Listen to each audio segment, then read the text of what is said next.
আপনার মূল লেখালেখি কবিতা নিয়ে। গদ্য বা অন্য কিছু না বেছে নিয়ে কবিতা বেছে নেওয়ার কারণ কি? এটা তো একেবারে ছোটবেলার ভালোবাসা। সেই সময় থেকে লেখালেখি করতাম। তখন ভেবেছিলাম যে কবিতা নিয়েই জীবনের বেশিরভাগ সময়টা কাটাবো, সেটা যে সত্যি হয়ে যাবে ভাবিনি।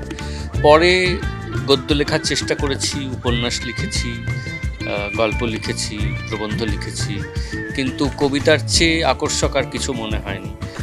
আর পেশার খাতিরে ছবির জন্য গান লিখেছি, সেও আজকে প্রায় 15 বছর হতে চললো, কিন্তু এখনও পর্যন্ত কবিতার কাছেই আমার নিজেকে সবচাইতে বেশি সহজ আর স্বচ্ছ বলে মনে হয়।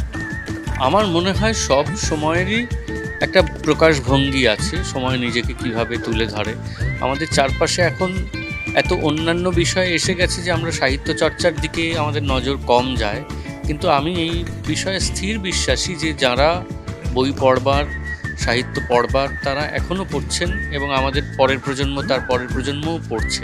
তার প্রমাণ কিন্তু এই কলকাতা বইমেলা বা আমাদের যে জেলা বইমেলাগুলো হয়, সব জায়গাতেই প্রায় যেতে হয়, এবং এই যে অনুষ্ঠানগুলো এখনও প্রেক্ষাগৃহ ভর্তি করে মানুষজন শুনছেন।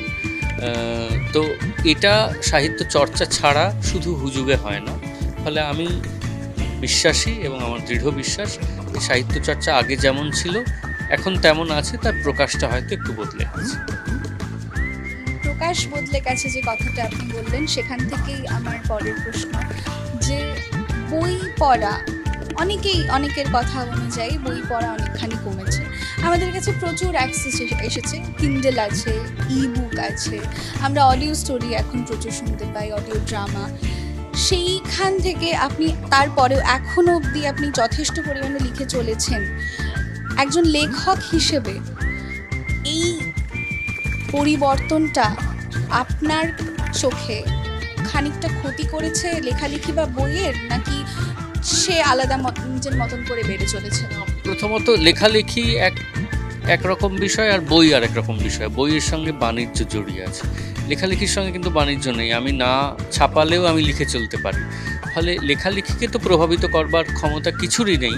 যদি নিজের ভিতর থেকে লেখা আসে, তাকে আটকানোর ক্ষমতা কারও নেই।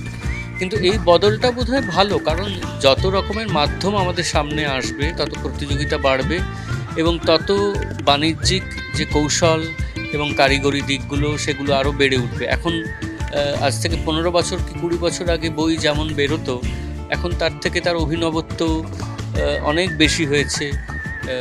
যারা প্রকাশনায় আসছেন, তরুণীরা প্রকাশনায় আসছেন, তারা নজর দিচ্ছেন কী করে একটা বইকে সব দিক থেকে আকর্ষক করে তোলা যায়। এগুলো হচ্ছে তার কারণ একটা প্রতিযোগিতা আছে। আমরা জানি যে বই না পড়লেও মানুষ কিনলে সেই উপন্যাসটা পড়ে নিতে পারেন।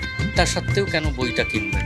শুধু ছাপার হরফের জন্য না, তার পাশেও বইকে আকর্ষক হতে হবে, বইকে দেখতে ভালো হতে হবে, বইকে গ্রহণযোগ্য করে তুলতে হবে। অর্থাৎ বইয়ের যে বাণিজ্যিক দিকগুলো সেগুলো কিন্তু একটু প্রতিযোগিতার মুখে পড়ে আরও সানিয়ে উঠেছে। ফলে আমার মনে হয় যা হয়েছে ভালোই হয়েছে। আচ্ছা, আজকের একটি নির্দিষ্ট সেশন আপনাদের রয়েছে, তার বিষয় হচ্ছে ত্রৈলোক্যনাথ থেকে ইমোজি। আপনার মতামত অনুযায়ী এই কমেডি বা রম্যরস কিভাবে পরিবর্তন হয়েছে এই সময় ধরে? সেটা তো একটা বিরাট প্রেক্ষিত। আমি জানি না এখনো পর্যন্ত আজকের আলোচনা বা আড্ডাটা কোন খাতে গড়াবে, কিন্তু চমৎকার বিষয় নির্ধারণ করেছেন যারা কর্তৃত্বে আছেন এই উৎসবের। ত্রৈলোক্যনাথের হাস্যরস তো আজ অতীত, তা কেবল বইতেই খুঁজে পাওয়া যায়। কিন্তু বাঙালি সাধারণত খুব কৌতুকপ্রিয় একটা সম্প্রদায়।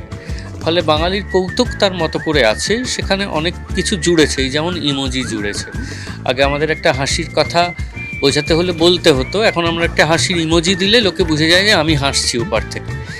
এটা প্রযুক্তি এনেছে আমাদের কাছে, সারা পৃথিবীর কাছেই এনেছে। বাঙালি তাকে কিভাবে ত্রৈলোক্যনাথের পাশাপাশি বসাচ্ছে সেটাই আজ দেখার বিষয়। দেখা যাক। আমাদের সঙ্গে চন্দ্রিল আছেন, উল্লাস আছেন, আর আছেন আমাদের সঞ্চালক অগ্নি। তারা যেদিকে নিয়ে যাবেন সেদিকে আমরা সবাই ধাবিত হব।